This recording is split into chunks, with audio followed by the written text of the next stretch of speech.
Something is beeping.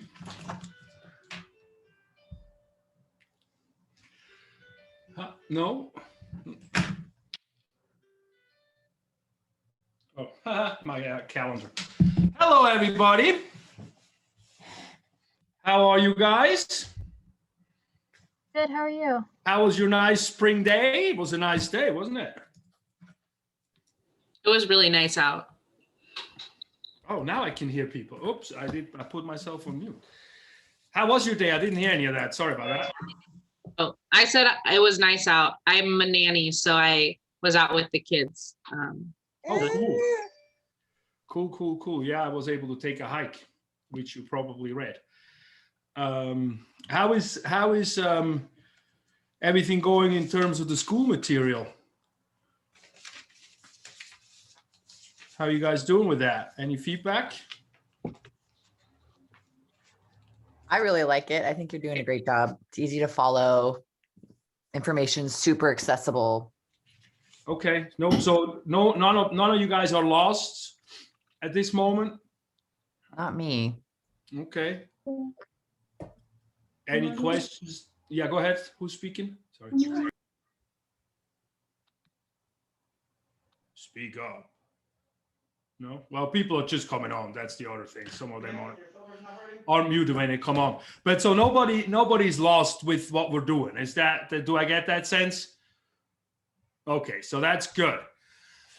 Because one of the reasons why I created these booklets is to be as to the point as we can be, as organized as we can be. So you're not, having to read 600 pages and just get a little bit of information out of it. I mean, that's also a useful process to do that, but,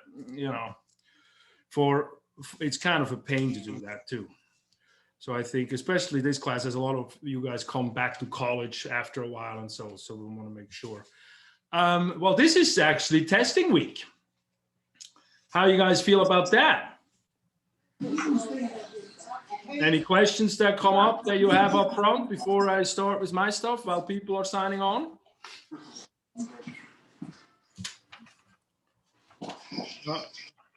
Well, let me give a spiel. It's a 55 question test. I graded out of 50. You have 2 hours. That hopefully gives you enough room.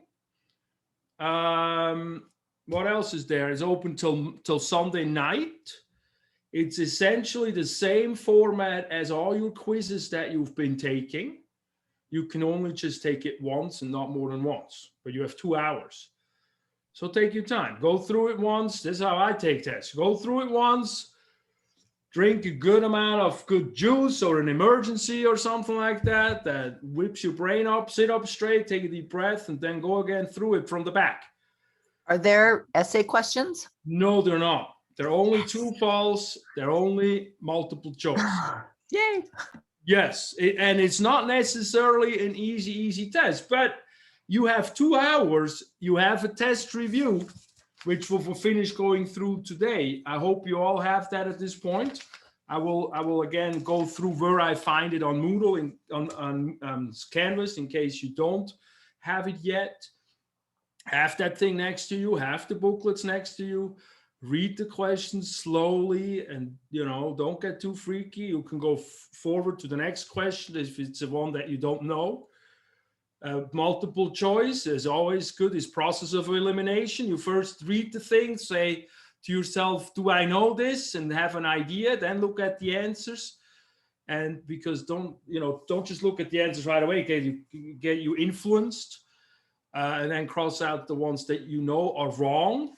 That's another technique that gives you, gets you ahead, even if you don't know everything. That way you can eliminate the percentage of getting them wrong, if that's, some of them might be like that. I take the questions from a test bank that I did not write, but I've reviewed all of them and I adapted all of them. But I want you guys to be learning, how these some of you guys have been in college, so it's no big deal. But for some of you guys, it's the first time doing anatomy. It's the first this or that. And so I want to make sure I test you properly, but then we have wiggle room. Well, properly, everything is properly anyway, but I test you with the book test questions. from textbooks and all that. So those are similar questions you will get in a Bio 2 class in terms of how they're done. And then, you know, we can fix it in the back end if somebody has a total freak attack or something like that. I'm accessible, and it will all be fine. If you give me a full edge 100%, I'll give you my full-fledged 100%, and I'll take care of you. If you blow the class and you don't give a crap, I will do the same. But that usually doesn't happen. But I have your back. Just do your best, and I have your back. The second test is very different. We'll talk about that next Wednesday, next week. We'll get through that. The second test is a fill in the blank test. That's where that term list 1 will come through. So the test number 2 is basically you have pictures with labels, and I also made videos with models. The pictures and the videos are from models, and you write me one of those terms from the term list in a blank space. That's fully test 2. It's completely different, and we'll be very well prepared by the time we get to that, because Zoom class, a lot of what we do in Zoom class, we go through these terms, we go through these things, these muscles, these bones, these landmarks that I need you to know for you know, to get a basic understanding of the anatomy and the physiology. All right, so what else is there with that? Yeah, true, false, multiple choice. Is that clear so far? Is it open note? Oh yeah. I'm not gonna, yeah, I want you to use your notes. I don't, and I, you know, for once, it's really hard for me to test, to get you guys proctored or whatever it is. But the other thing is, I don't really want to do that, because as professionals, well, this is a good point. As professionals, you know, I find it is very important that we know how to look things up. And I understand a lot of things we also need to memorize, because a lot of these tests are memorization. The more we memorize these things, the easier they come by when we look them up later in a professional setting. But I can tell you, with what I do is I as a body worker and as a chiropractor, I work with muscles, very specifically with muscles. Like last Saturday, I had a guy I worked for 2 hours on the throat muscles. I don't know how the guy took it, but he did. And so we got to be very, very delicate. So I had to learn a lot of muscles. I had to learn a lot of muscle tests, like how to position a body to get a specific muscle, understanding if that muscle works or doesn't work. And so, and then when you do that work, a pec muscle, for example, is 3 muscles. It's not just one muscle, because it looks really closely at the neurology of how it integrates with the brain in that technique. And I had to study anatomy really, really detailed, like where is it really going and all of that. And I realized every book, every atlas has lines, and the line go to the muscle, and then it says in what muscle it is. And it doesn't even write the names directly in the muscles. So everything is done for studying, for people studying in school kind of thing. Because what I did is I made copies of the books, and I just wrote the names in and then scanned them and then have them on my iPad. But my work has gone so much faster and so much more thorough by being able to look things up, by being able to go look it up, and by being able to look it up fast and concise. And so in some ways, you know, I want you to use the notes for the test because of that. And because the booklets are my version. In essence, the booklet, what I give you is my version of learning anatomy, physiology, taking all the fluffy language away and having basically to the point with pictures explaining things. I got one of my kids, it's got an auditory processing problem. Do you know how hard it is to read text and hear different words and understand what they actually mean and make a picture out of that? So I figured, you know, why do we need a word? We might as well just go from a picture back to a picture and visualize it that way. And so that's what I've tried to do with the booklets. And so I have a lot of students that use those booklets for the upper division classes. I had students that use that material for the MCAT, because a lot of it is detailed enough for all of that, for the nursing entrance exam and so forth. So I want you to use all of that I give you, all of that you find on Google, and make use of the 2 hours. Don't just be sloppy and go fast on it. I can see in the background how long it took. If you only take your half hour and you got a sloppy grade and you come complaining, I go look and go like, well, why didn't you take more time? Why didn't you look it up? You know, I mean, I take an anatomy class right now. I try to, and it's 50 questions for 60 minutes. And so it's pretty fast. You got to move it. It's that Bio 2 class. But I'm still looking it up in my book where I can, because I think that's actually extremely useful. So yes, open book. Sorry for a long-winded answer to that. But any other questions for the test? Any questions for the material? Come on, we got mitosis and cell and protein synthesis and all that. You all cool with all of that? More or less, huh? Well, Yeah, we're I gonna mean, go ahead. we have our materials. We're able to use our materials. So I feel like, for me anyway. You feel like you understand it with the material? That's good. Did somebody not understand some of these concepts that I'm trying to get through that I would, you know, if you didn't, I would like to have you ask me that we can target some answers.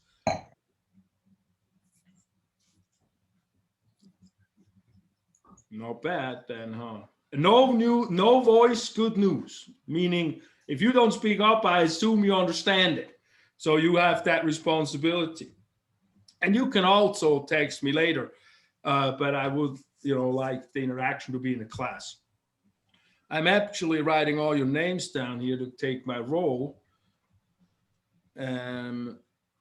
So let's start with that, and then we go through the material, and then we close it out. All right, let me pause that on the thing. My verbology there. All right, so I'm going to share this with you. Oops, you guys see some weird brown thing, right? Where is that? You see like muscle treatment. Okay, yeah, that's actually one of those treatment things. Now you see chemistry? Not yet. Oh, this is always the messy thing. Sometimes it jumps. I don't know when it jumps. Now you see chemistry? Yes. Yes. Good. Let's make that as big as we can make it. Oh, there you go. Is that big enough for you guys? Yeah. Okay. I don't want to go the full mirror thing because I need to see what's up on the side.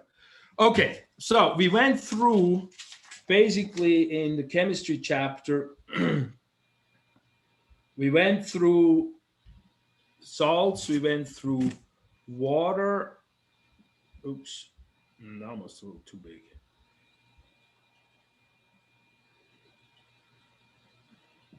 Can you still see that big enough or not? I can see it. I can see it too. Okay. If it's issues, we'll figure out. I don't know how to take this darn thing on top away.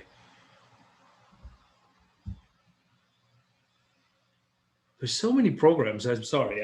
It's always hard to remember which is. Anyway, we did water. We did the salts. We did the acids, and we did the buffers. And now we're going to do the organic compounds. Organic compounds are organic molecules, are our carbohydrates, our lipids, our fats, our proteins, that sort of stuff.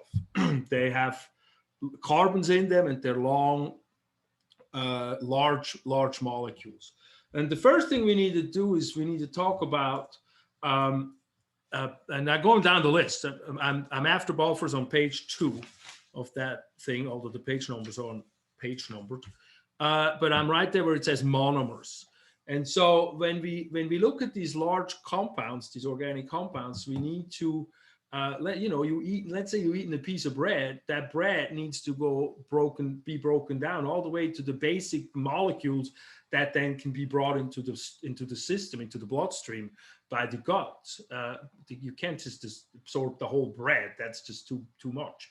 And so we have these terms. A monomer as a term right here, that's one of those basic building blocks that we make larger compounds of. So this could be a glucose, and then a polymer is a chain of molecules that then are bound together and they make a large molecule, and that could be, your bread, so to speak, your larger carbohydrate.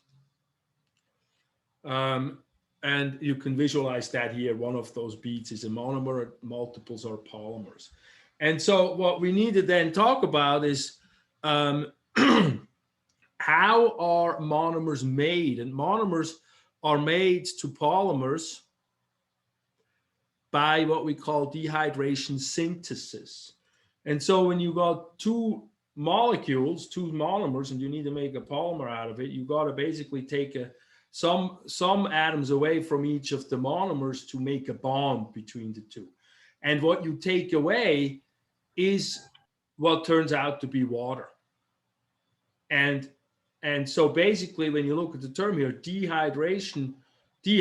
you dehydrate it, you need to drink more water. You know that term, right? And so dehydration synthesis means we're building something. So dehydration synthesis means we're making a bigger molecule by squeezing some water out of the two small molecules, and that's known as dehydration synthesis. Is that sensible? So do you have a hook of how to remember that word? Give me a yes or no. Yes. A little bit. Yes. Yes. So if I'm too goofy, I know to stop it, And then when we look the other way, when we look at the polymers that are the large molecules, and we want to make monomers out of it. So this is actually what happens when we eat the bread, right? We get these bigger molecules, we chew the bread, it makes it small, we throw some chemicals on it, and that's what the chemicals can do. They can break them apart.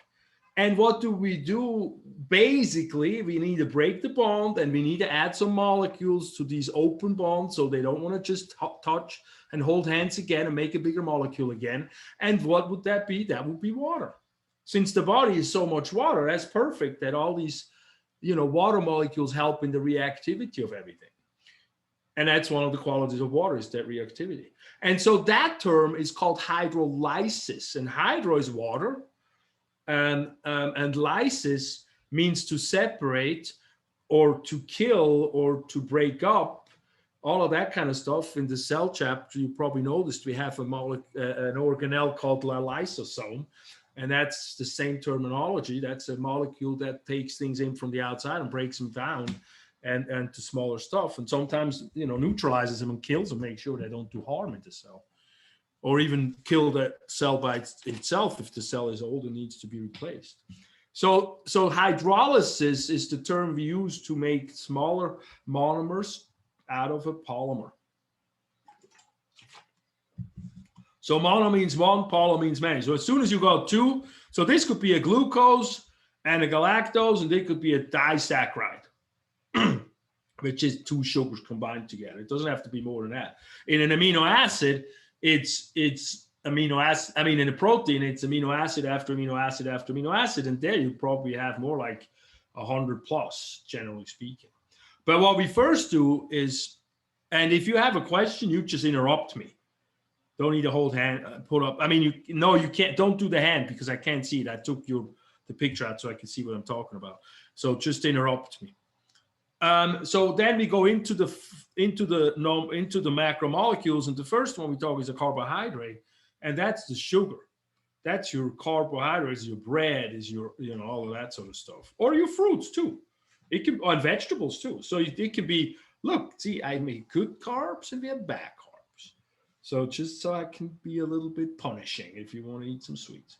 But, it doesn't mean we can't eat any of this. It's just if you only eat this, we're getting into trouble. And we have a chapter on nutrition. So we talk about some of the basics of that. One of the things that's interesting about carbs, if you look at the chemical structure, it's a carbon ring. These are all carbons, has an oxygen here. And then it's basically got hydrogens and oxygens attached to it for the most part. That's why if you combine it, you could take a hydrogen from one of the, if you take two of those together and you attach them, you take a hydrogen from one of them and an OH from the other one, and you make a bond right there. Boom. Easy as peasy.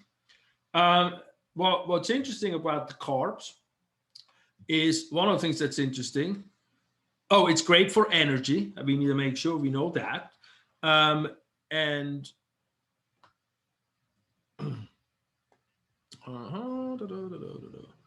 it's great for that. And also what I want you to know is that it's hydrophilic. Here's the term hydrophilic. Hydro again means water. Philic means loving. Oh, it's all back to the 60s. Hydrophilic. And the reason why it is hydrophilic is, and that means water loving. So it can be dissolved in water. So when you look at the salad dressing, Italian salad dressing, and you know, they separate out, oil and vinegar separates out. So you got to shake it and make it one, but it doesn't really get to be one. The oil always going to clump back together, and the vinegar doesn't. The vinegar and the water like each other. Carbohydrates in water dissolve. The reason why they dissolve is because the ratio of hydrogens to oxygens is the same as in water. OHs and H's are in the same ratio as in water. Look at this, H2O. That's pretty much working. I mean, you know, that's pretty much working out. The ones that don't have that same ratio are the fats, the lipids, and we'll see why. And they then are becoming the oil in the vinegar. Good. Then we have monosaccharides. So those are, mono again is one, saccharides refers to sugar, so one sugar unit. We have multiple of them. We have glucose, good for energy. We have fructose, is nice and sweet. And we have galactose, and I'm not sure what that's supposed to taste like. But the glucose is the energy molecule. So that's the one we want. We want ideally for the body to make the energy with, because we can change molecules. We can change a fat to making energy as well, or a protein to making energy. But the glucose molecule is the straightest, easiest line chemically to go into that Krebs cycle, which makes all these energy molecules, which we'll talk at the end. Those are the ATPs. I have a question. Yes. Which one of the monosaccharides is table sugar? Well, it's a disaccharide.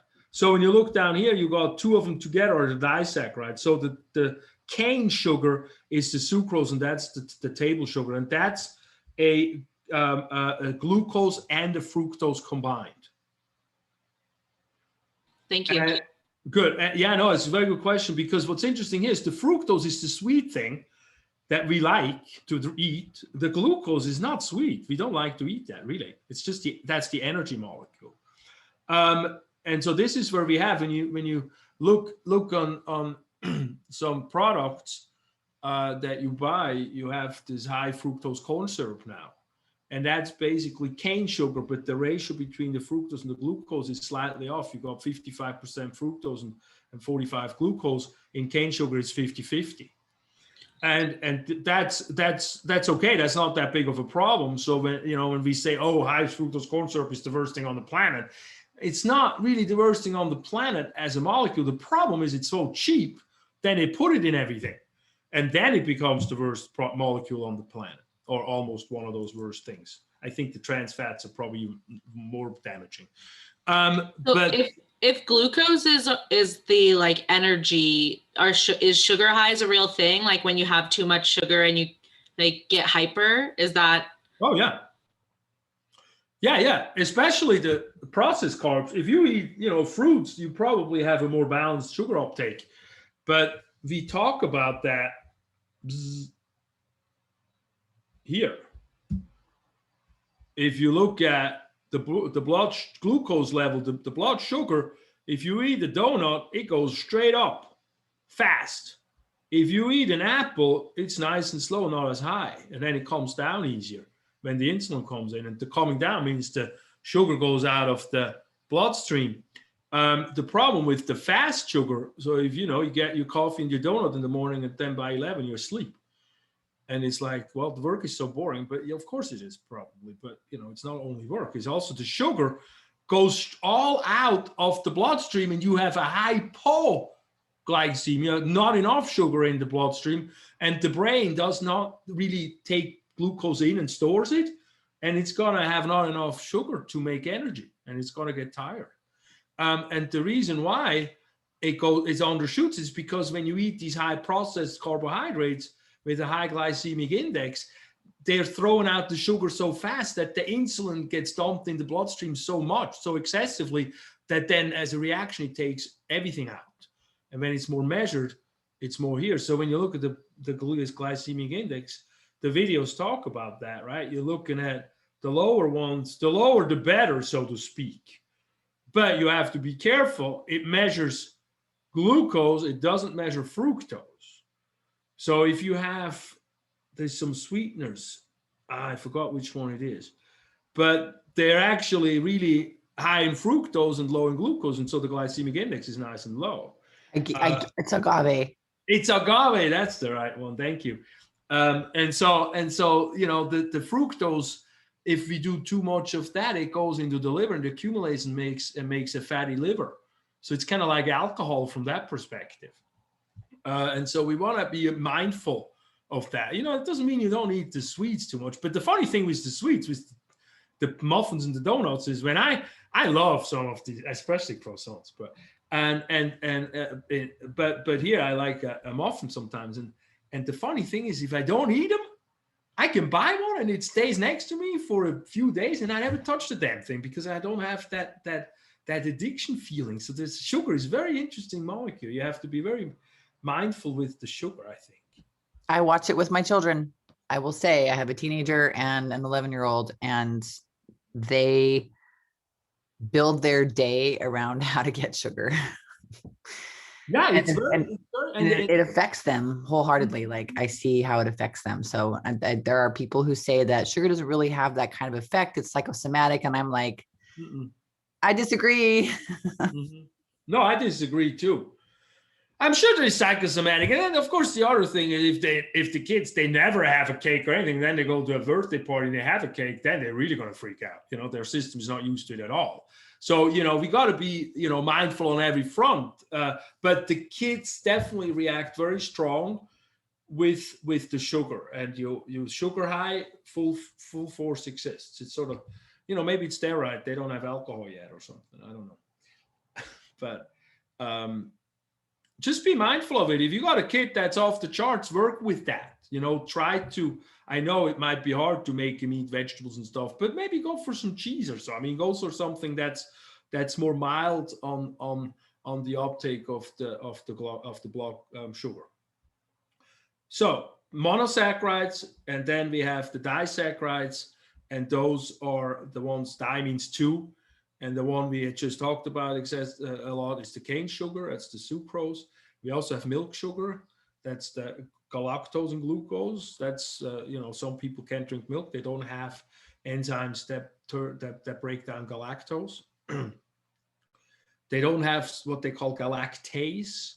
So when you see an ASE at the end, an OSE means sugar in chemistry. An ASE at the end means it's an enzyme.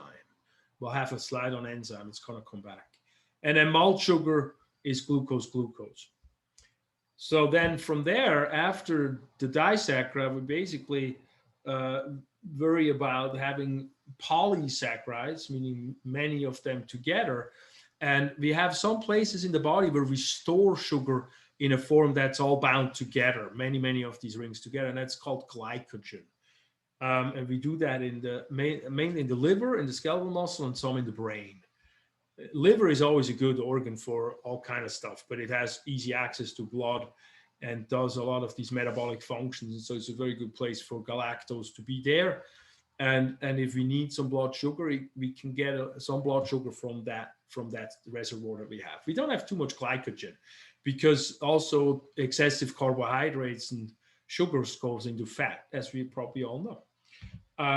Or, you know, it's essentially excessive ATP, excessive energy goes into the fat storage, but carbohydrate is a big one because it's mainly the energy molecule, and then micromolecules like vitamins and mineral stuff.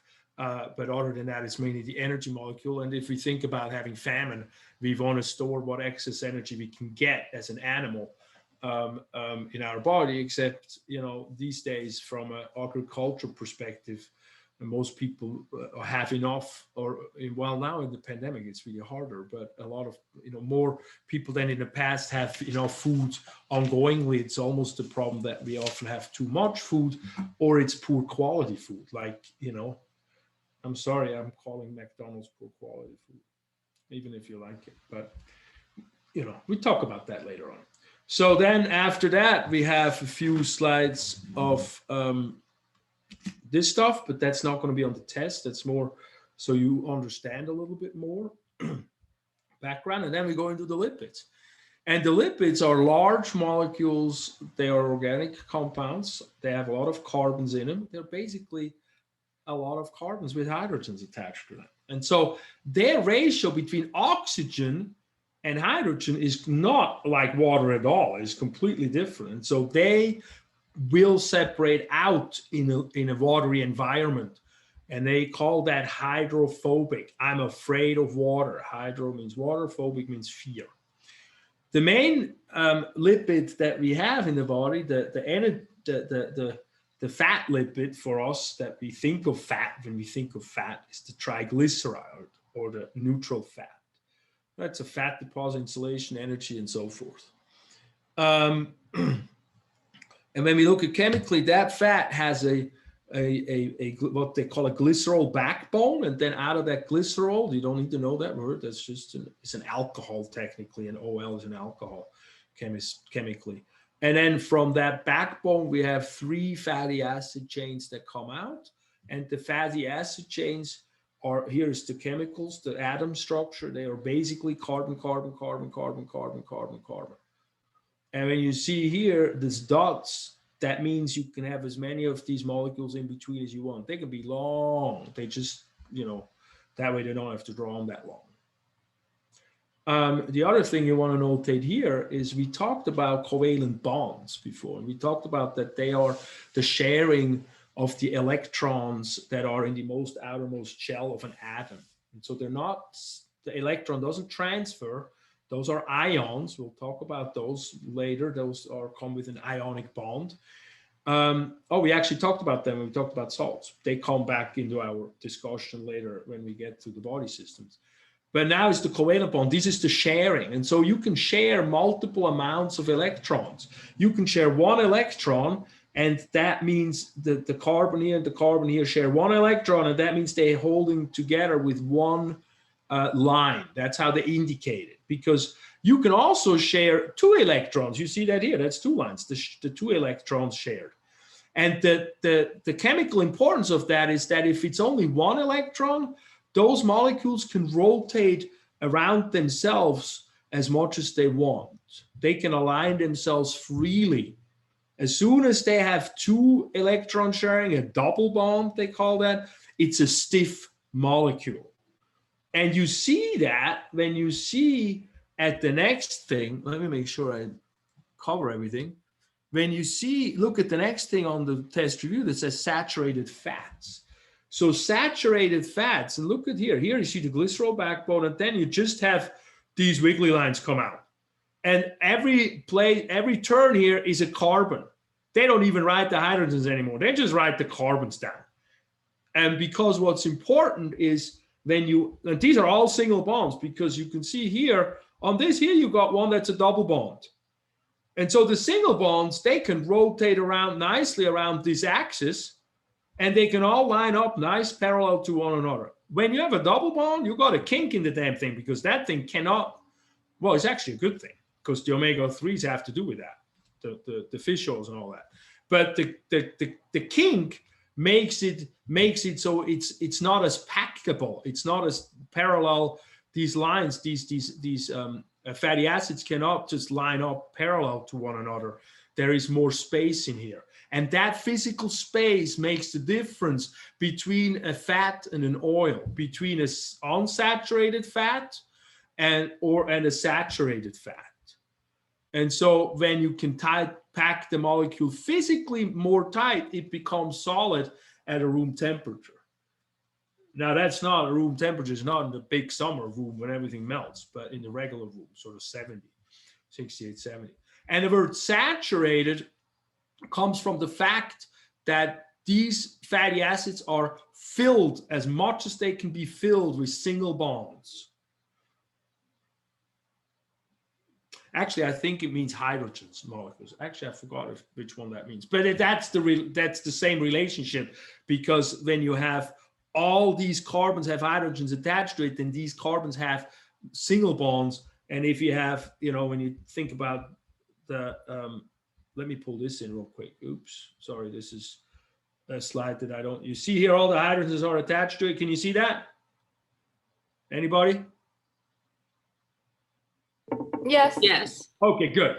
And the double bond happens when, there we go, when you have one of these hydrogens, one of these or two of these carbons don't have one hydrogen attached to it.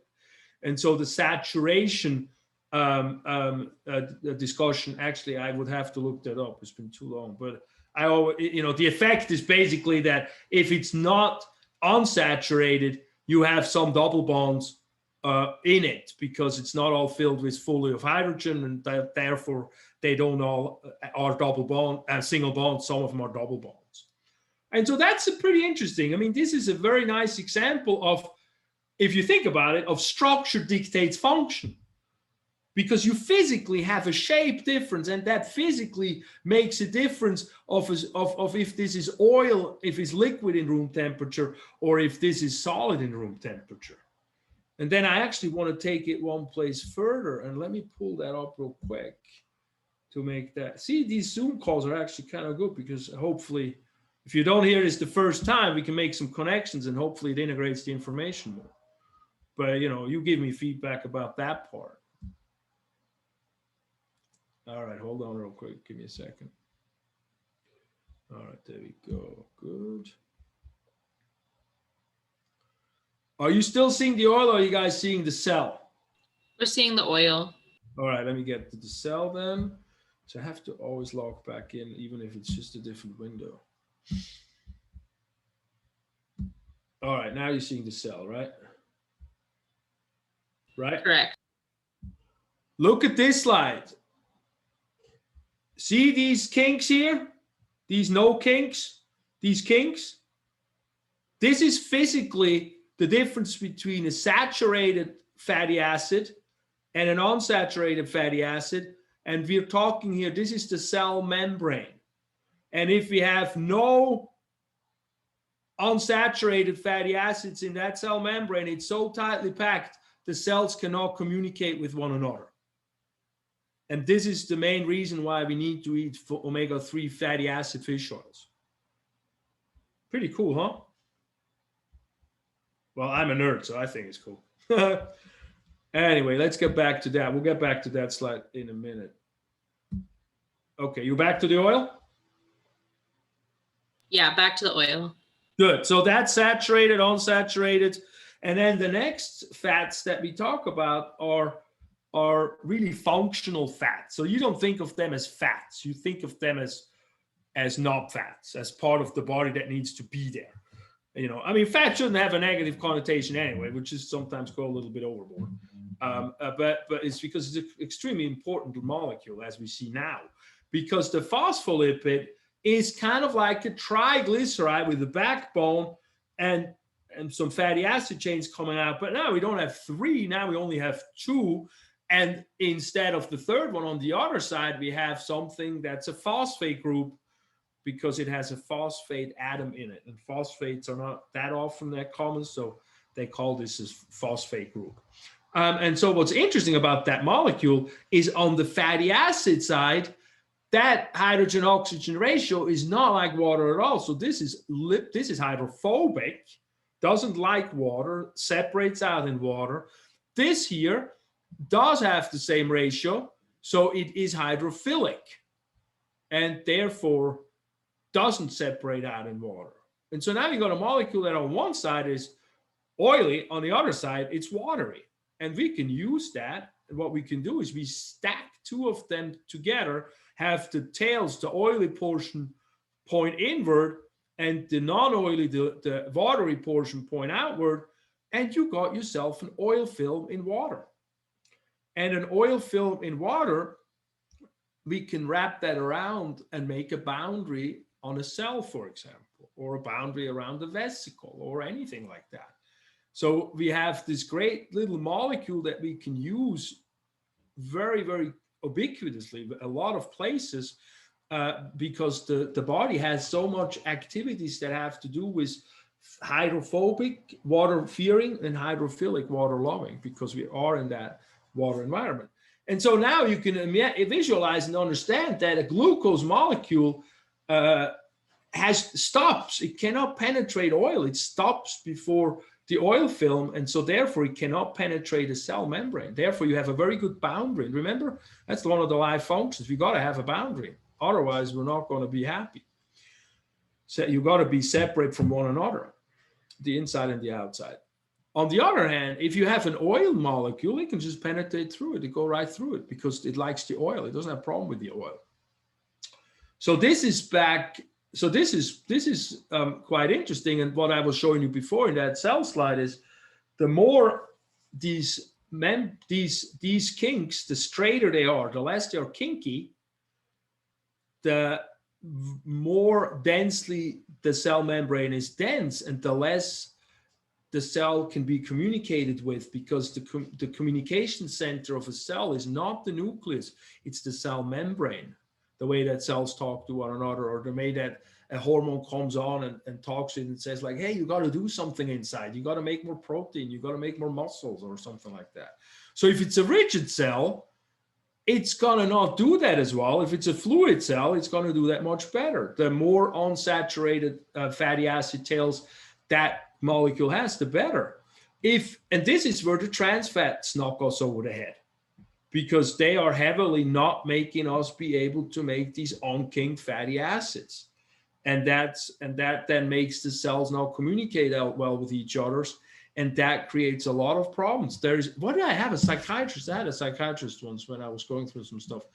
And he was working heavily with instead of medication, with food stuff and supplements. And one of the things was Diffusion. He was actually lecturing on that to people. And he told me that the normal ratio for an omega-3 to an omega-6, which the omegas has to do with where are the kinks in these fatty acids, and because they count them from the back. If a kink is by the 3, it's different than by the 6. So the more omega-3s, the ratio should be 1 to 4 in an average American diet at this point, or when I finished my college, which was 20 years ago, so it's probably worse now, it was 1 to 32, I believe.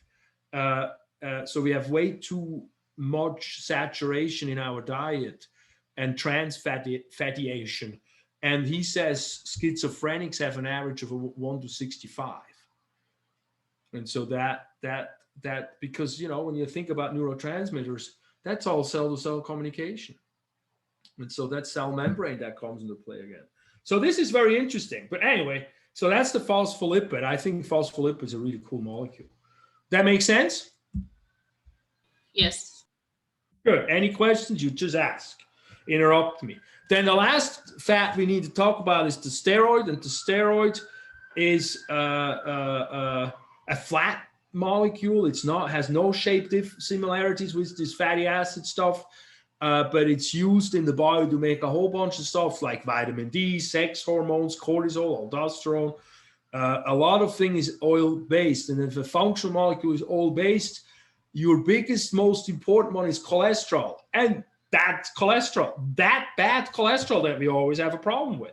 Well, we have good and we have bad cholesterol. And the good cholesterol that we talk about cholesterol, that's besides the point of vitamin D. That's just when we talk about good and bad cholesterol. We talk about the lipoproteins at that point in our system. And we talk about the HDLs and the LDLs, if you know blood panels a little bit. And the HDL is a vesicle. So lipoprotein is basically a vesicle that carries fat around in the body, and it carries fat molecules from the liver to the body and distributes it in the body. And we don't want that so much. So the LDL is known as the bad cholesterol. The HDL is a different density of that lipoprotein, and that brings the fat from the body to the liver for processing. Liver, you think metabolic processing, cleaning the body kind of stuff. liver, kidney, that kind of liver is one of those big ones. And so that's why that cholesterol we actually term good, because it brings the fat back to the liver for processing. So it cleans the vessels up. So we have to be very careful about that. What we're interested is the ratio and the total amount of that lipoprotein body cholesterol. So put the cholesterol not just in the pocket of it being bad. It's the same with the eggs. You know, when they figured out eggs are bad for you, they had one cholesterol. They didn't have HDL, LDL separated yet. They just thought all of that is bad, and then they gave everybody margarine. And the research that they actually suppressed is the research that points out the trans fats are really, really bad for you. The reason why is they might not give you that much fat in the body to deposit in the vessels, but they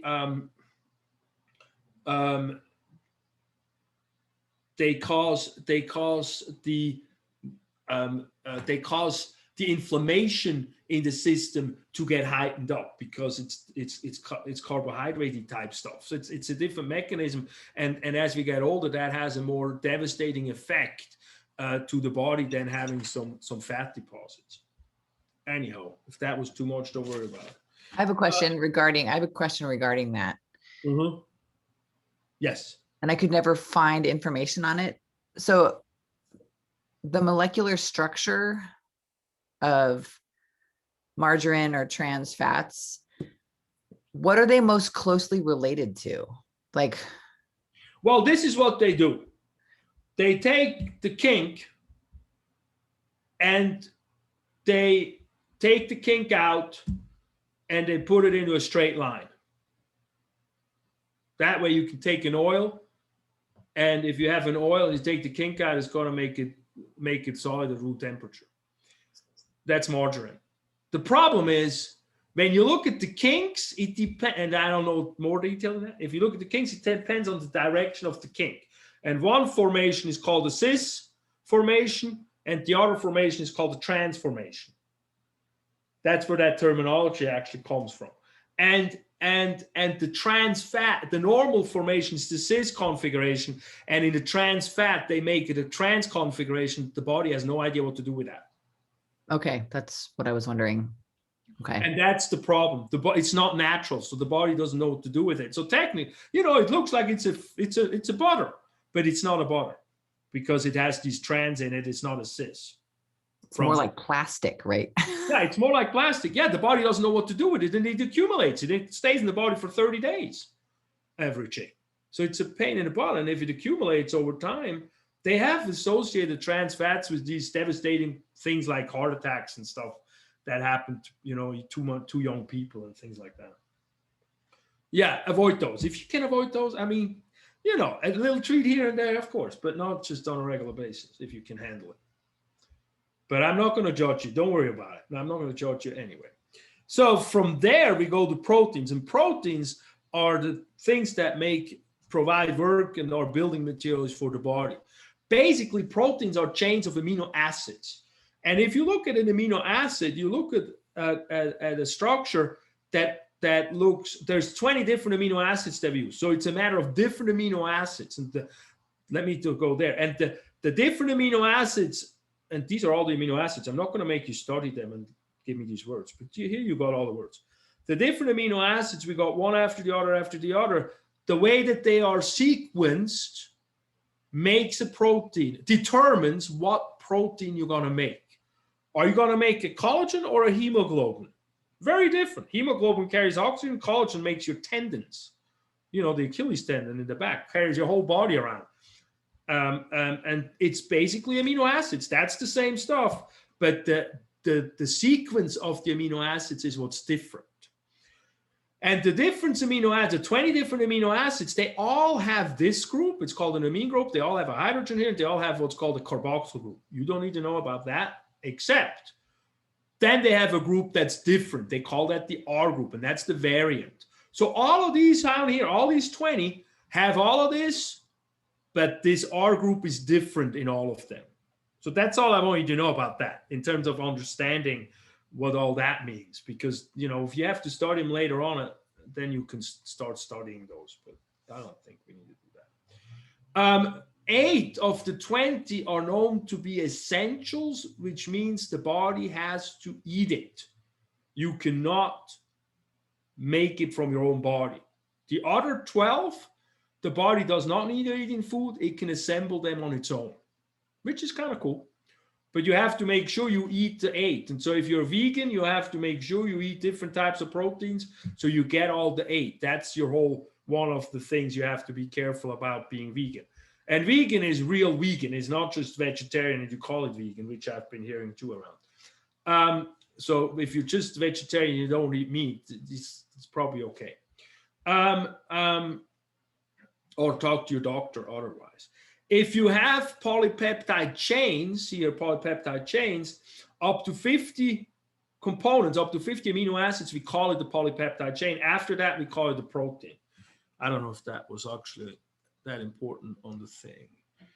Essentials are important. And then the other thing that comes up with it is how is the level of protein. So the foundation, the primary structure is the sequence of the amino acid. That determines what protein it is. But then those proteins, they react with each other, and they make the first initial reaction that they look like an old telephone cord-like thing, a helix, or they have these accordion-looking sheets that the way they arrange themselves.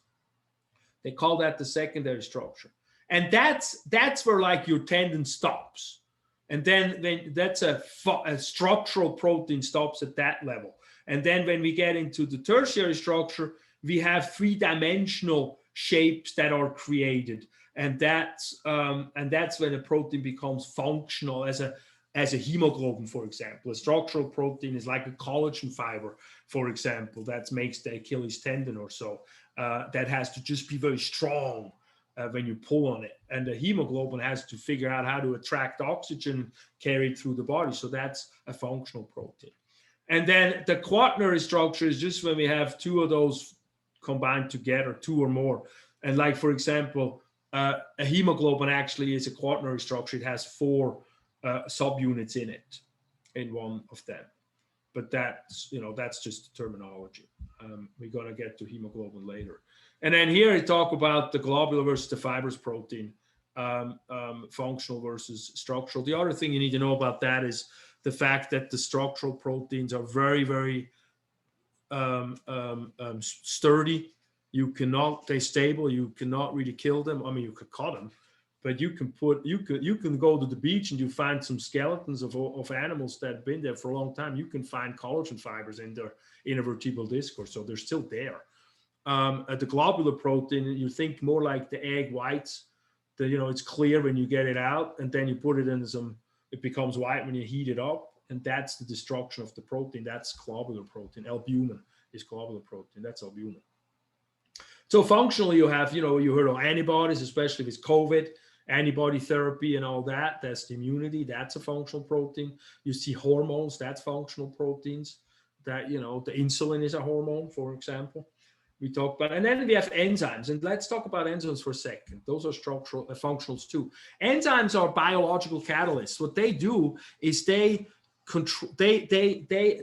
are here to help you break and make bonds. Basically, that's what they do. That's what the catalyst means, because what they do is they are molecules that have areas where other molecules can attach to, and then they make or break bonds of those other molecules. So here, for example, you can have a maltose come together and get attached to this molecule, and most likely this molecule is called a maltase, because you often term enzymes by what do they work on, and then you put ASE at the end as the suffix. And so when a maltose comes in, and then the area of the enzyme that does the work on the bond, we call that the active side, and then it splits the product, the 2 glucoses here will split off again, and then you can use that enzyme over and over to that same reaction. However, you have to be very specific to that reaction. You cannot use a maltase for a sucrase.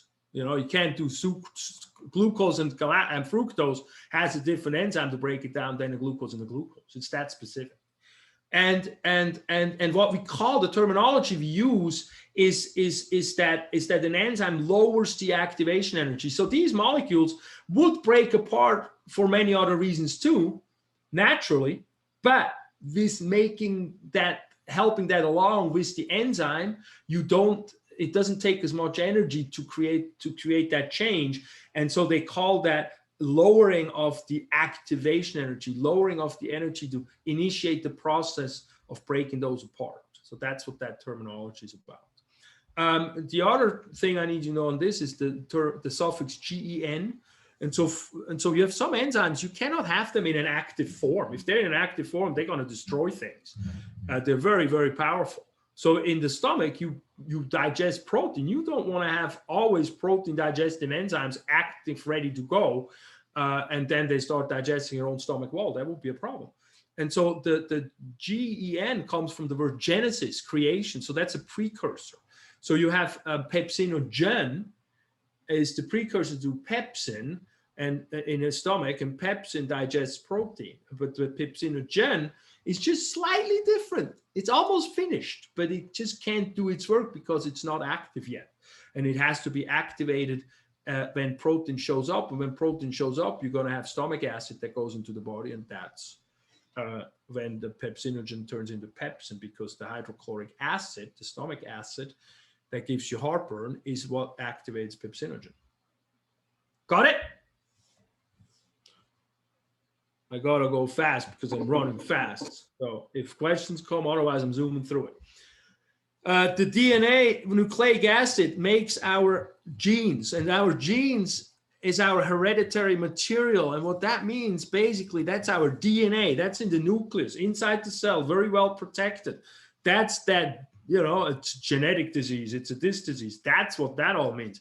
But basically what it is, it's a cookbook for proteins. So you basically have all the sequences of amino acids that the body will ever need. All that basic structure of amino acids, how we're gonna make an amino acid after an amino acid, that is coded in the DNA, in the nucleic acid, in the double helix here. And the thing that's active in that double helix are what we call nucleotides, or the things that makes that happen, that functional component. And we have 5 different nucleotides. We have adenine, guanine, cytosine, thymine, and uracil. You basically just, at the end of the day, need to know the first letters of these things. You don't need to spell them all out the whole time. And you don't need to know purines and pyrimidines. That's just chemical differences between them. But they react with one another. So you look at this double helix, you got this backbone here, blue or red, and then out of the backbone, you got these rungs coming out. And these rungs are what matters, what's functional about these nucleotides. And so in DNA, you use 4 of the 5. You use adenine, and adenine here is yellow. So yellow comes out of here and it fits together with thymine. So adenine and thymine always go together. They always are the same ones that attach to each other. It's not going to be a cytosine or a guanine with an adenine, just a thymine and an adenine in DNA. And then the other one is the cytosine, the blue one, and the blue one always goes together with the red, and the red is the guanine. So the C always goes to the G. So how I remember that, because that was a question, right? How are these called? These are called base pairs. They call them base pairs. How are they going together? You got the C go with the G and the A go with the T. And I just remember A, T, and T. And I hate them. And then I remember A goes with T. And for some reason, that sticks in my head. The other way I think sometimes is C goes with G. And again, these are multiple choice tests. You do not have to write on this test. So you just have to recognize. And so the rounded letters are also some that, help me remember it. Whatever, the goofier, the better, as you've realized this stuff, right? So don't feel afraid if it's just too weird. And then the 5th one is when we talk about RNA. So the DNA is very, very delicate. And you do not want to have that go out of the nucleus. That's why the nucleus is more or less in the middle of the cell, so nothing can damage it. And so when you need to make, but you need to make protein, and you're not going to make protein in the nucleus. This is way too much activity. You're going to make protein outside in the cell, outside in the rest of the cell. And so what you need to do is you need to make a copy of the DNA part that codes for one specific protein. And that copy is the RNA. One type of RNA, but the main type of RNA that we'll be talking about. And that RNA basically has all of these, except all of these nucleotides, except, and it's actually, sorry, it's a copy of one strand of one of the double helixes, not both, just one of them. And the strand is basically, you can lay it out, it's a strand, and then all these things are sticking up. And we'll talk about that in the cell. We're going to segue over to the cell immediately with that topic. And in RNA, the only difference between the nucleotides is you have a uracil that replaces a thiamine. So that's the fifth one. And I don't know why, actually. But when you look at genetic code, and we talk about COVID and genetic code and mRNA vaccines. I mean, this is exactly the vaccine piece that we're talking about now. It's that type of RNA. It's called an mRNA, a messenger RNA, because it carries the message from the nucleus to the outside of the cell to then make proteins. I have a question. Yes. How does your body know which strand of the double helix to copy? Do they get copied at different times, or is it always like the left strand? That's a good question. I don't know that. Actually, I don't know that. I mean, it could copy both sides, and you get the but I don't know that.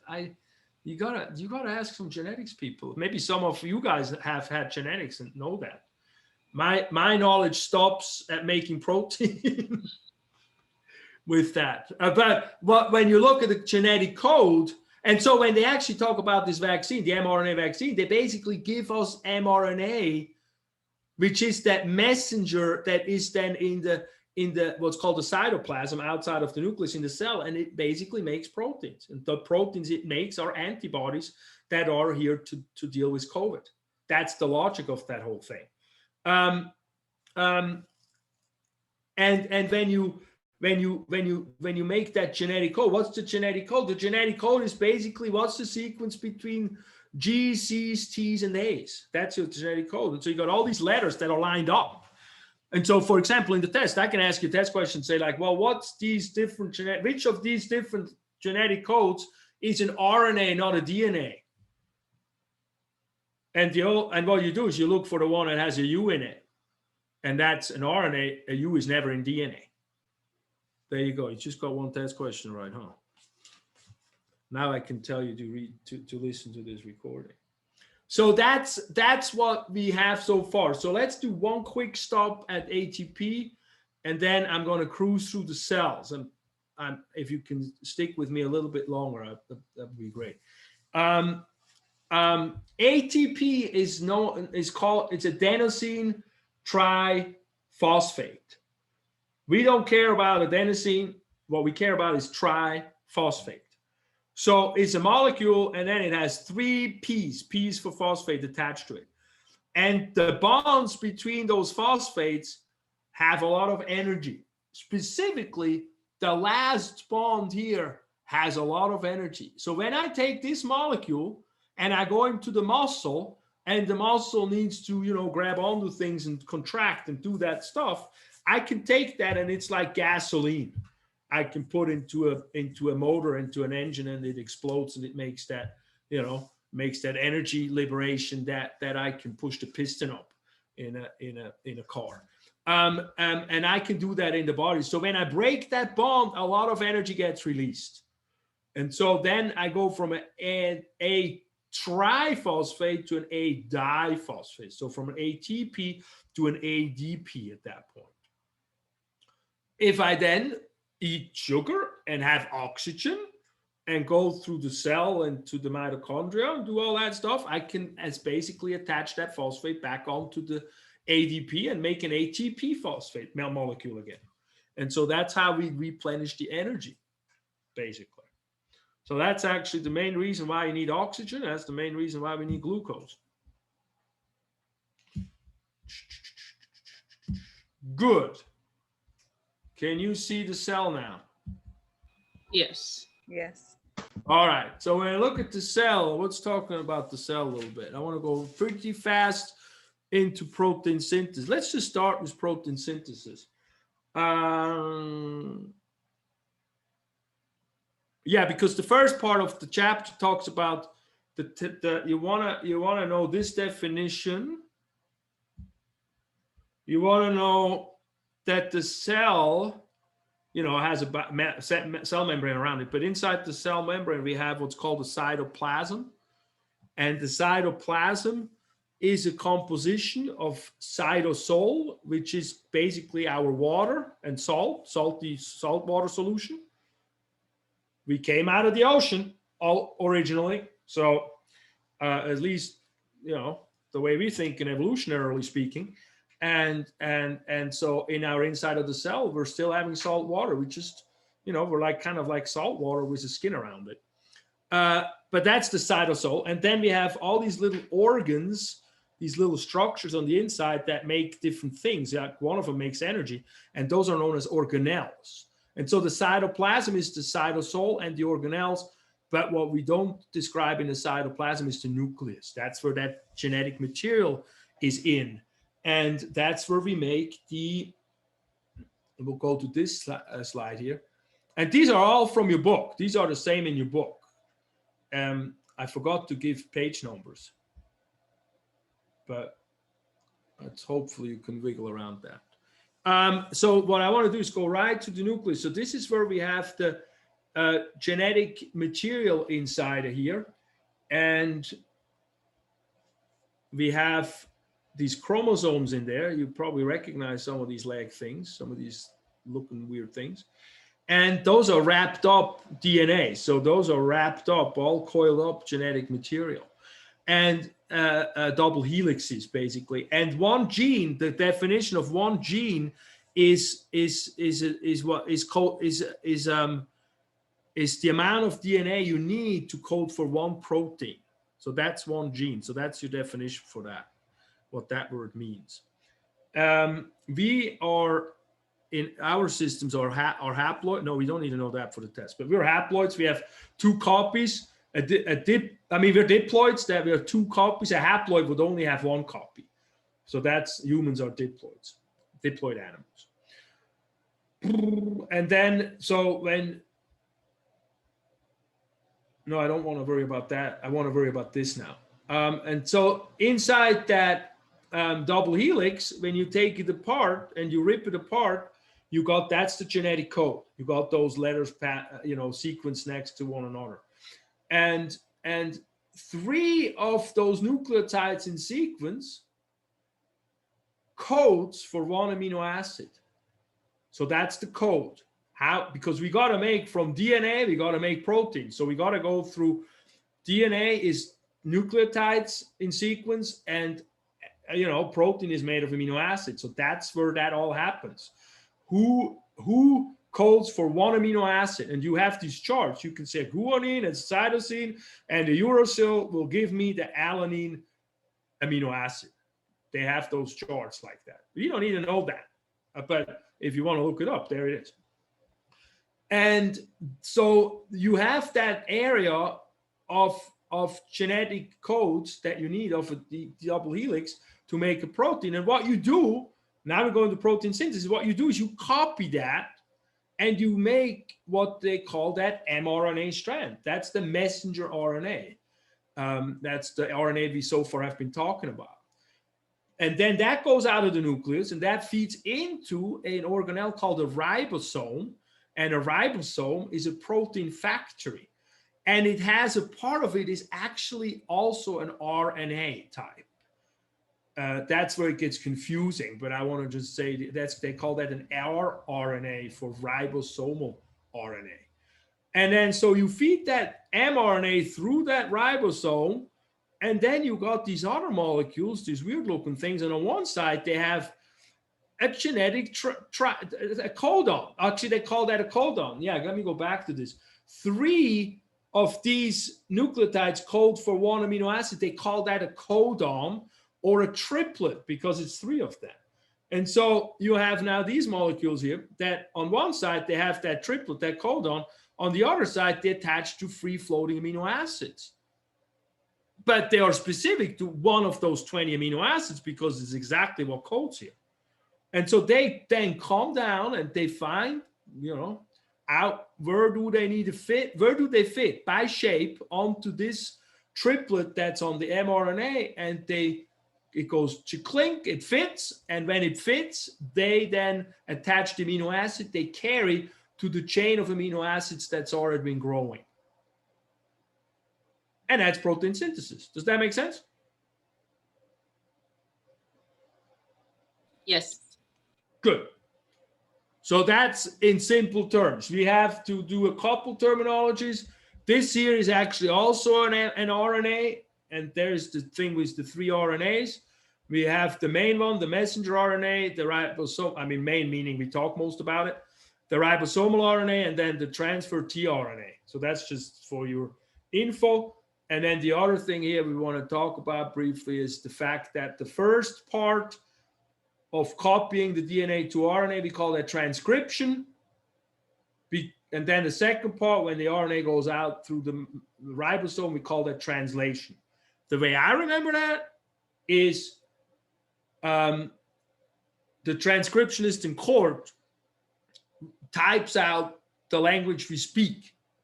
So it doesn't change the language, it just it changes the format of the language from spoken word to written word. That's what we do here, from DNA to RNA. We're still looking at the same thing. It's just we're changing the format. We're making a copy of it. And then a copy goes out. And then from there, we go from codon to amino acid. And that's like going from Swiss German to, I don't know, Mongolian or some weird stuff. So it's a totally different language. It's a totally different molecule. And that's why I remember that's what they call translation.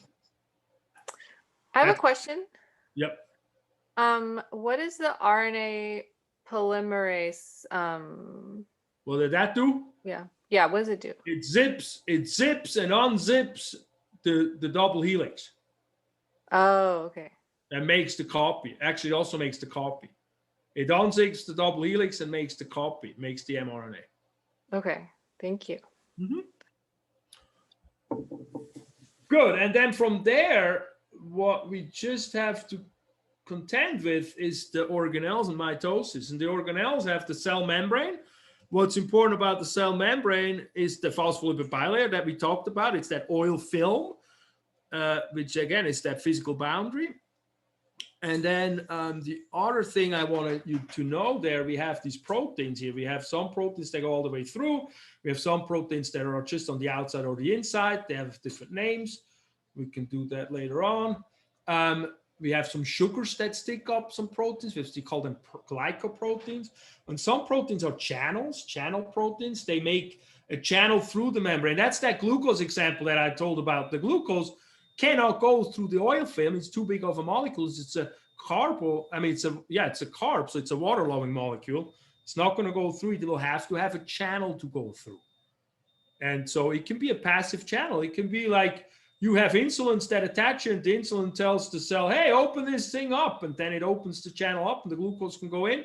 And if there's no insulin attached to this channel, the channel is closed and the glucose cannot go in. So this is actually, when we look at the cellular transport, this is passive transport because it just flows in. As soon as it's open, it flows in. If it's closed, it doesn't. Then you got pores, and pores are smaller things. They're like protein channels, but they're for things like water or ions. They're just, because those are smaller molecules, so they don't call them channels, they call them pores. And then you got receptor proteins. Receptor proteins are signal molecules. So, an insulin might go onto the protein here, and then the channel opens. If you have a growth hormone, you got to make more protein. So the growth hormone goes onto a receptor protein that then translates the message to the inside of the cell and tells the nucleus to make more muscle protein. And then the nucleus does that. So depending on what you're talking about, you just use these different types of proteins. The sugar protein, the glycoprotein, is interesting because the sugars accumulate on the top of the cell. surface of the cell. They call what we call a glycocalyx. And that's a little film oil sugar that we use as recognition thing. So they're like, with that little fuzzy thing, the other cells can recognize, is this one of my cells or is this a foreign cell? And it basically recognizes, is this a self or a non-self cell? That's pretty cool stuff. We'll have more to do with that when we go to the immune system. And then we have organelles, and the organelles are things that do things in the body. And I got some that have a membrane around it. They're called the membranous. And so the membrane around these are all cell membrane. It's the same phospholipid bilayer. So that's how cool and how ubiquitous that material is. And so we have one that's the ER. And when you look at the test review, the ER, the endoplasmic reticulum, has two combinations. It's called rough ER, which they have ribosomes on it, and it got smooth ER that don't have ribosome on it. Ribosome, we talked about with protein synthesis. That's the one. When you need to know the function of these things. Ribosomes you associate with protein factory. Endoplasmic reticulum you associate with protein synthesis because the protein factory is on there, and lipid production because it's the synthesis of that, and then it also transports them around in the body, in the cell a little bit. So that's the ER and the ribosome. And then you got the next one that comes up is the Golgi apparatus. And the Golgi apparatus is like your postal service.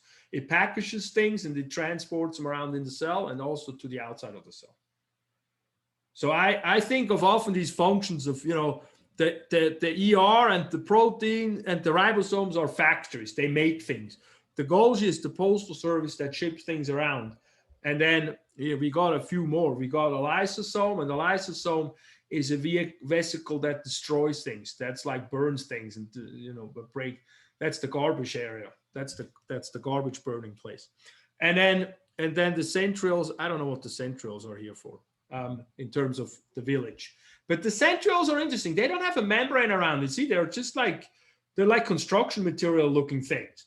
And you have a lot of construction material in your body. I urge you to watch the TED Talk that I have in booklet 1 that has something to do with visualizing mitosis. I don't have my booklet with me, but it's really very interesting because it visualizes molecular structure so you can really see what's happening. And you think you're watching a cartoon, but it's really what's happening in the cell. So it's really cool. It's about 10 minutes long. It's not that long. If anybody has the booklet and sees which it is, speak out the title if you see what I mean. So centrioles are used for mitosis, which is cell division. Mitochondria are also really important. They are the ones that make the energy. They're the power plant of the cell. So that's all you need to know about that. And then from there, we went to protein synthesis, and we can basically jump down to mitosis now and do mitosis because that's cell division. We have mitosis is cell division of a regular cell, and meiosis is division of a sex cell, which, because you don't need to copy the DNA. You only need one DNA from the sperm and one DNA from the egg. One set, and then they combine, and that makes the double. That's why we're diploids. But we're not going to talk about meiosis. We're going to talk about mitosis in here. Meiosis is similar, but a little bit different. Although before mitosis, I want to talk about during the regular life cycle of the cell, which is called interphase. The nucleus, the DNA is copied. And so the DNA copy happens before we divide the cell. And then the mitosis is the process of dividing the cell, the description of it. And essentially, all it really means, you got to get that DNA on both ends of the cell, to both sides of the cell, that then you can split the cell in half, and you're not going to be stuck with all the material, all the DNA in one half and none in the other half. You have it nicely organized because that's your bread and butter. Your DNA is what you need to make good protein. And so that's why it's so well organized. And so we have 4 phases. We have a prophase, a metaphase, an anaphase, and a telophase. And what I worry about there is functionally a little bit. There's no slides on this test. So I just need your basic function with it. So the prophase, you see the chromosomes become visible because they're actually organizing. Before that, it's a spaghetti soup looking thing. And then the nucleus goes away.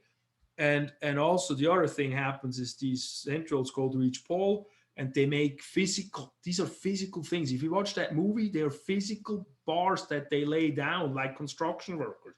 It's amazing. And then and then in the next phase, in the metaphase, these chromosomes line up in the middle. They call that the equator or the metaphase plate in the middle of the cell. And then real molecules, they call them mechanical molecules or something. I read it in the bigger book. I forgot it again. But these are real structural molecules. They grab one of these things and you can see them walking down to each pole. You can see foot after foot. I mean, this is amazing. And you should really watch that thing. And that's anaphase, when these go and split apart and go to each pole. And then telophase is when we basically reassemble a nucleus and we split the cell in half. And then that's kind of cytokinesis, when the cell is really split in half physically. So telophase and cytokinesis are sort of in the same ball together. And that's basically what you need to know about that. It's all in the test review. Don't worry about knowing more functions than in there. You can always learn how to do more detail when you go to the next class level. I rather want you to really know this level well, and then you can build from there, because functionally you learn a lot in this class. You just might put in more words and a little bit more detail in the verbology when you go to a higher class, but then it's not so overwhelming. All right, last here, solid fluid transport. We have two types. We have active transport and passive transport. You need to know the differences. ATP is used or not. In active transport, we use ATP. In passive, we do not. A lot of has to do with concentration of molecules. When we talk about transport, this is a cell, lipid bilayer, so mostly what we talk about is stuff going in and out of the cell. Some stuff can just pass through and doesn't need any energy. Some stuff needs energy. When things can just pass through easily without any restrictions, things like to go from a place where they're more concentrated to a place where they're less concentrated. So they go, they go down a concentration gradient. So that's, on top of the hill, you driving your bike down. You don't need any muscle mass, any muscle energy for that. And so those are passive transportees. So we have some of those that we talked briefly, and then we have some active transportees, and those mean we have to put energy in to push the molecules here, for example, against the concentration gradient to the outside. That means you're pedaling up the hill. A passive transports, the simplest one is diffusion. That's just stuff that can go right in and out, like oxygen goes to the red blood cell is one of those things. Simple diffusion, no restrictions. Then we have facilitated diffusion. We talked about that needs to be facilitated, for example, by a protein that's here, that we talked about, the glucose one, that they call that facilitated. Then we have osmosis, and osmosis is basically the diffusion of water.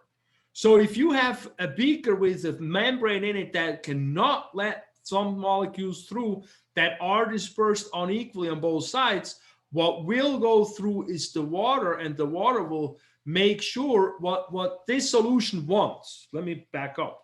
What this solution wants, it wants the solutes to be balanced equally on both compartments. So solutions, and they like to be balanced.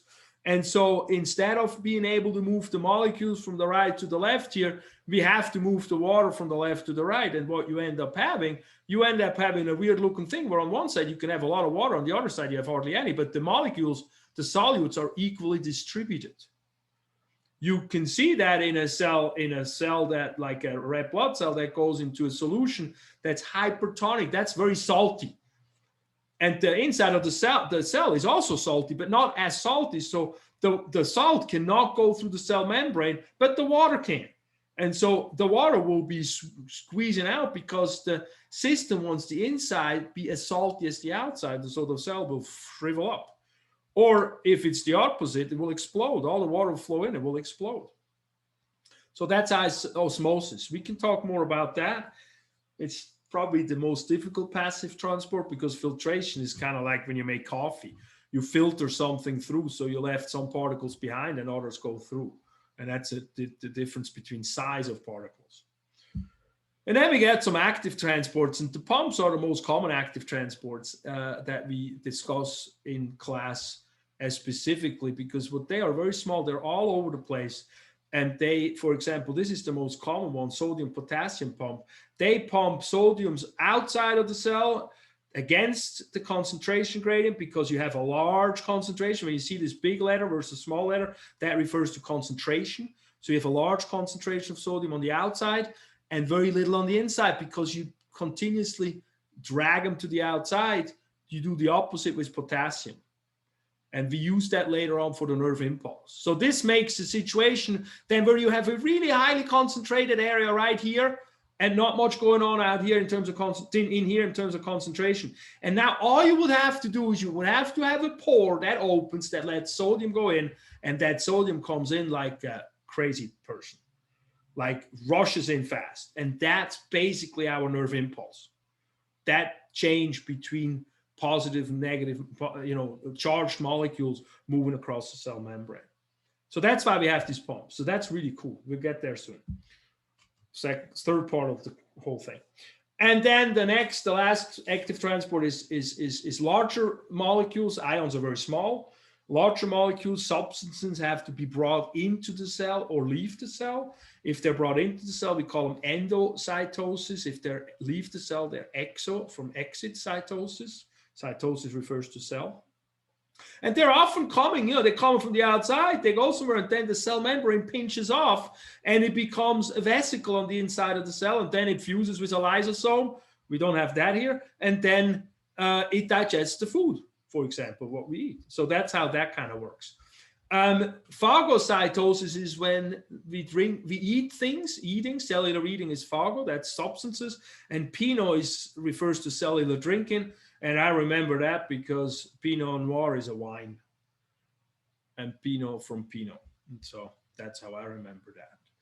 All right, so that's what I wanted to go through. Thank you so much. I hope we don't go over that much all the time. The only other things that you need to know on the test is there is only 2 questions, I believe, out of 55 on the tissue. One is from the epithelial tissue and one is from the connective tissue. And the one on the epithelial tissue, I want you to, star what has to do with shapes and layers of epithelial cells. The question is about that. And then when you look at connective tissue, I want you to study what you can see where it says a cell shape for bones. So just highlight those because we don't have time to go through that chapter, but that's where those 2 questions are from. But of course, you need to do the quiz also, and I want to make sure you understand it. Good. Ooh, that was fast. Sorry about that. Oh, and any questions to what we just talked about here? No. Good. The last thing I still have to worry about is the food label exercise. And basically what I want there is I want you guys to evaluate the food labels. Does anybody have a question for that exercise, or is that pretty clear? I want you It was pretty clear. It is, right? I want you to read labels that your foods that you eat. And I want you to, make sure you do the right size that you eat and how much, serving size, and then look at the sugars and the fats and the proteins, and where it says grams and the foods might say milligrams, don't worry about changing that. Just put it in percentage and in whatever weight measurements they give you, and do the best you can. What I suggest is you take one thing that's a fruit or a vegetable and look it up on Google. You might not get all the data points, but you kind of get like a difference between the balance and thing, and so it's kind of interesting to look at that, like an apple versus some Cheetos or so. basically. So if there are no question on that, we're gonna close it out. You can, of course, text me if things come up. I'll be here for you guys.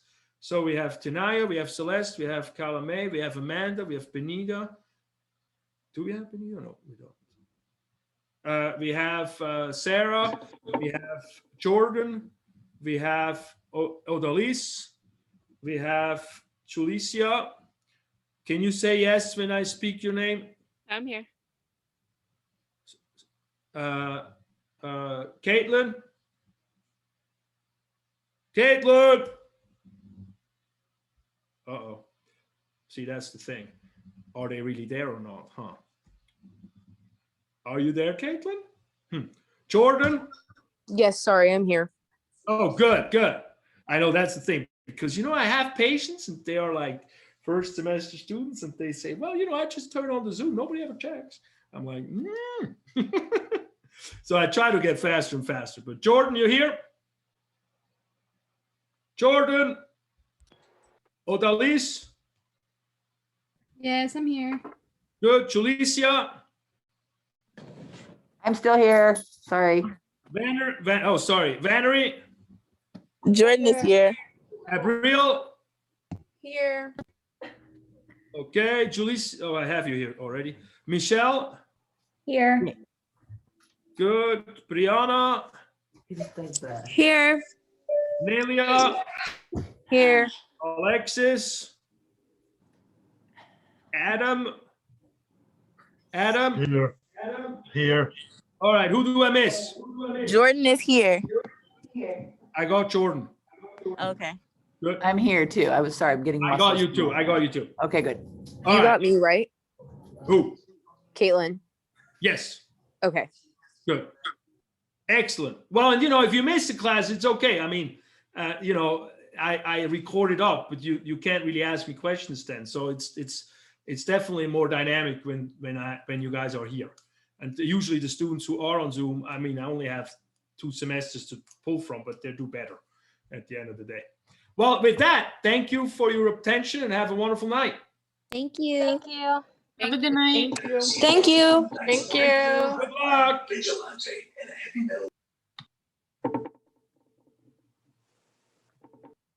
Bye. Good evening. Bye.